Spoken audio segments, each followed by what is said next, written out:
আমার রাসূলুল্লাহ যেই দিন ইন্তেকাল করে, তো আমার নবী মুস্তাফার ইন্তেকালের পরে আমার নবীর শেষ গোসল কে দিয়েছিল আপনাদের জানা আছে? জানা আছে? না থাকলে আমি বলে দিব। তো জানা নাই? ঠিক আছে, ইনশাল্লাহ আমি বলে দিচ্ছি যে আমার রাসূলুল্লাহর শেষ গোসল কোন ব্যক্তি দিয়েছিলেন, যে আমার নবী মুস্তাফার শেষ গোসল কোন ব্যক্তি দিয়েছিলেন বলে দিয়ে ঘটনাটা শুনিয়ে ইনশাল্লাহ এগিয়ে যেতেছি।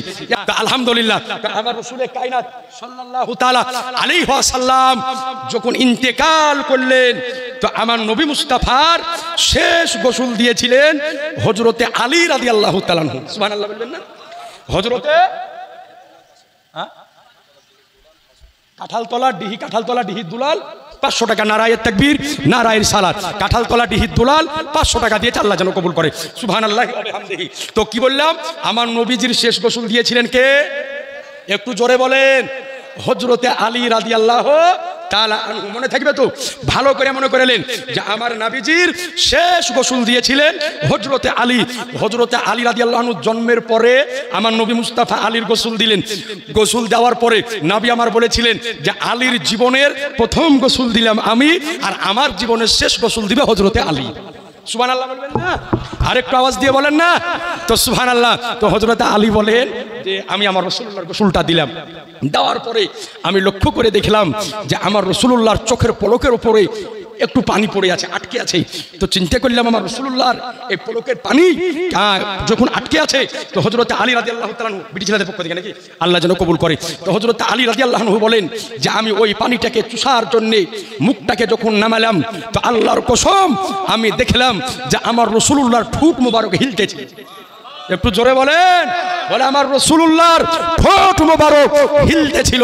বলে আমি কান লাগিয়ে স্পষ্ট আকারে শুনতে পেলাম আমার নবীজির ঠোঁট মোবারক থেকে আওয়াজ বের হতেছিল, রব্বি হাবলি উম্মতি, রব্বি হাবলি উম্মতি, রব্বি হাবলি উম্মতি। অর্থাৎ আপনার নিকটে বলতে এটাই চাই যে আমার রাসূলুল্লাহ মায়ের পেট থেকে দুনিয়ার বুকে আবির্ভাব করেছে, ইয়া উম্মতি উম্মতি করে কান্না করেছে। আমার রাসূলুল্লাহ মক্কার ধাত্রীতে উম্মতের জন্য কান্না করেছে। আমার নবী মুস্তাফা তায়েফের জমিনে উম্মতের জন্য পাথরের আঘাত সহ্য করেছে। আমার নবী মুস্তাফা মদিনার বুকে উম্মতের জন্য যুদ্ধ করেছে। আমার নবী মুস্তাফা মক্কার ধাত্রীতে উম্মতি করে কান্না করেছে। এমন কি আমার রাসূলুল্লাহ এখন পর্যন্ত মদিনাতুল মুনাওয়ারাতে শুয়ে শুয়ে উম্মতি করে কান্না করতেছেন। এই জন্য তো আমার আলা হযরত আজিমুল বরকত মুজাদ্দিদ দ্বীন মিল্লাত ইমাম ইশক মুহাব্বত ইমাম আহমদ রাজা খান ফাজলে বেরলভী রাদিয়াল্লাহু আনহু বলেন, আল্লাহ क्या जहन्नम अभी नसद होगा, अल्लाह क्या जहन्नम अभी नसद होगा, रो रो के मुस्तफा ने दरिया बहा दिया। नारे तकबीर, नारे तकबीर, नारे रिसालत, मसला के आला हजरत, मसला के आला हजरत जनाब मुफ्ती साहब, नारे तकबीर।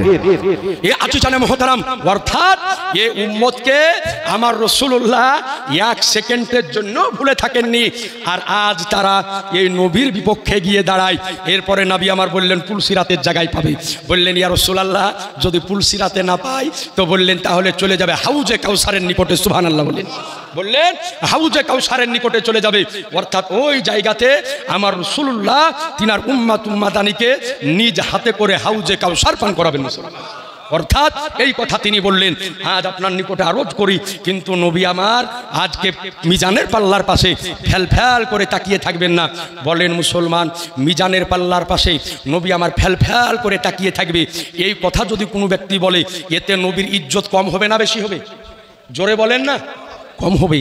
আর কোনো ব্যক্তি যদি আমার নবীর ইজ্জতকে কম করার চেষ্টা করে, ও ব্যক্তিকে আমাকে শ্রদ্ধা করার দরকার আছে? জোরে বলেন না। আমরা এটাই বলি, যেই ব্যক্তি আমার নবীর বিরুদ্ধে আমরা হলাম তার বিরুদ্ধে, যেই ব্যক্তি আমার নবীর পক্ষে আমরা হলাম তার পক্ষে। এই জন্যে বাংলাদেশের একজন বিখ্যাত আলেমে দিন ছিলেন, যিনাকে ওহাবি দেওবন্দিরা আপনার 2013 সালে 27 আগস্ট জবাই করে মেরে দিয়েছে। বিখ্যাত আশিকে রসুল ছিলেন আল্লামা নুরুল ইসলাম ফারুকী রহমাতুল্লাহ আলাইহি।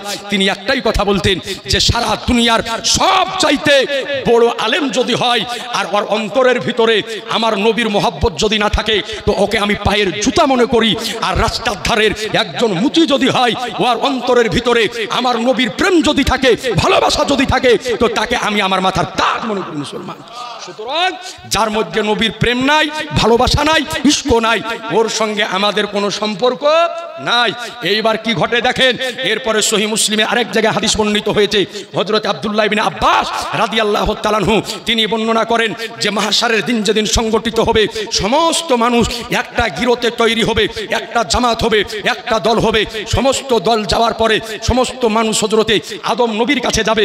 যাওয়ার পরে বলবে, ও আদম পয়গম্বর, আপনি তো আল্লাহর নবী, পৃথিবীর বুকে সর্বপ্রথমে আবির্ভাব আপনার ঘটেছে, তো আজ এই কঠিন দিনে আপনি আমাদেরকে সাহায্য করুন। হযরত আদম আলাইহিস সালাম বলবেন, এটি আমার পক্ষে সম্ভব নয়, তোমরা